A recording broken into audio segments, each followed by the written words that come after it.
Commence. Bonsoir coach, félicitations pour ce point. D'un point de vue extérieur, on peut dire que c'est une très bonne chose. Vous, de votre côté, vous avez la fierté d'avoir pris un point au Parc des Princes ou vous avez le regret de ne pas avoir pris 3 points?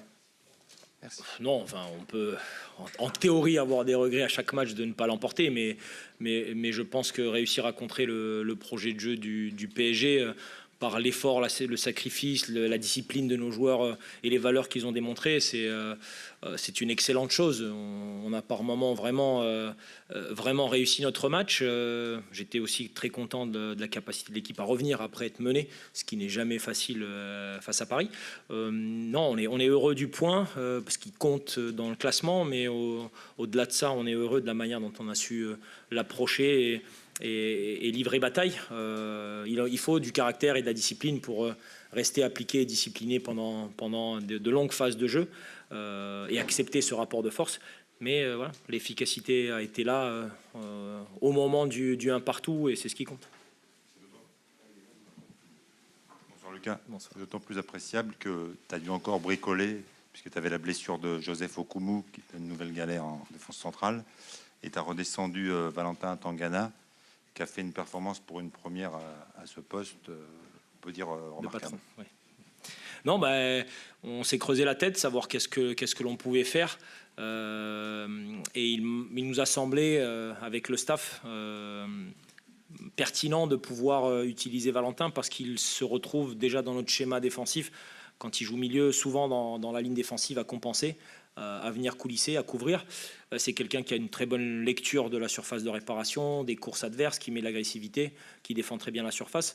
Donc, en communication avec lui et Marshall, qui a beaucoup suppléé également au milieu de terrain pour fermer tous ces espaces, on est parti sur ça et c'est Valentin qu'il faut féliciter parce que son apport et sa croyance, parce qu'il faut partir de se dire oui, je peux le faire, et c'est pas évident pour un garçon de son âge.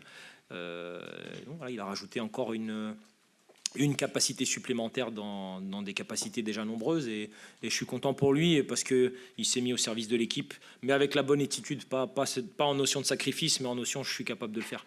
Et donc c'est top. Ça veut dire, Lucas, bonsoir. La l'adaptation a été éprouvée jusqu'à cette première de John Patrick notamment. Ouais. Crescendo au fil des minutes. Oui, non, mais tous nos joueurs sont à la mettre en avant parce que vraiment l'énergie dégagée et puis la discipline.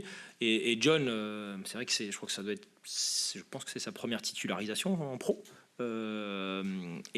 D'apprendre voilà, en quelques heures cette première titularisation à Paris et appliquer le plan qui était celui à la base de Valentin, c'est pas chose évidente. Et il a franchement montré du caractère, de la personnalité. Il nous a aidés dans les moments critiques. Donc une belle première. Bonsoir. Bonsoir. Est-ce que vous vous attendiez à affronter une composition d'équipe parisienne avec autant de joueurs offensifs? Et est-ce que vous pouvez nous expliquer comment vous avez réussi justement à contrer tous ces profils-là? Merci. En regardant la compo, on s'est dit c'est plutôt très bon de leur part parce que c'est vrai qu'en s'attendant à un bloc bas, mettre beaucoup de joueurs créatifs, notamment au milieu de terrain pour surcharger tout ça, ça semblait une bonne idée. Mais on a su, nous, de notre côté, répondre par une densité au milieu de terrain, par un gros travail de notre première ligne, de Teddy Oumar, pour bloquer un peu les premiers relais et ne pas trop subir juste devant notre défense. Et ça a plutôt bien fonctionné. Mais encore une fois, c'est à mettre au crédit des joueurs, parce que c'est eux qui, sur le terrain, s'adaptent, font les efforts. Et comme je l'ai dit, c'est pas chose aisée de finir à 22-23% de possession et de livrer un bon match et d'en sortir quelque chose. Donc bravo aux joueurs. Bonsoir coach, Dunia Messi pour ATS. C'est vrai que vous avez une équipe très disciplinée, pas très individualiste, peut-être à l'inverse un peu plus du PSG. En début de saison, on avait parlé du manque de créativité de Reims après la défaite contre le LOSC. Et aujourd'hui, on a l'impression que justement, vous avez pris un peu le PSG au piège, à son propre piège, parce qu'il y a une certaine forme d'arrogance, on va dire. Et vous avez su les prendre à défaut en marquant ce but. Je ne dirais pas qu'il y a eu de l'arrogance de leur côté. Je pense qu'ils appliquent leur projet de jeu constamment avec répétition. Et effectivement, des fois, il y a de la réussite, des fois, il y en a moins. Nous, on a su limiter ces velléités-là, le nombre de frappes, même au niveau des expected goals, relativement bas par rapport à ce que Paris est capable de faire. Non, surtout nous, j'ai adoré le moment où on est derrière au score 1-0 et en 10 minutes, on arrive à remettre de la pression haute, à faire douter un petit peu les circuits de sortie du PSG, de récupérer des ballons et réussir à revenir au score sur une des transitions. Donc, encore une fois, c'est les joueurs qui ont appliqué ça, mais j'ai pas du tout trouvé Paris arrogant de ce côté-là. Non. Bonsoir coach, Ilias Peters pour 90 minutes. Est-ce que vous pensez que c'était quand même le meilleur moment pour affronter le PSG entre leurs deux rendez-vous en Ligue des Champions? Merci.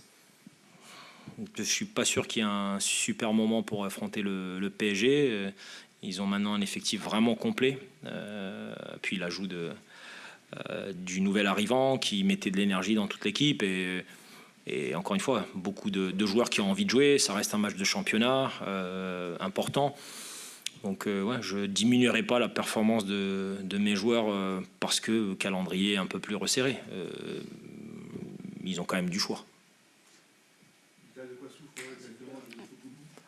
Joseph Okoumou a glissé sur notre terrain d'entraînement, donc ça a tendu un peu l'adducteur. On espère que ça puisse rentrer dans l'ordre en quelques jours. On verra ce que les 48 heures vont donner. Et si on peut le récupérer déjà pour Nantes. Et si c'est pas le cas, eh bien on trouvera d'autres solutions. Mais l'important, ça sera l'énergie, la motivation, l'investissement à 100% de tous nos joueurs et de tout le groupe pour battre Nantes.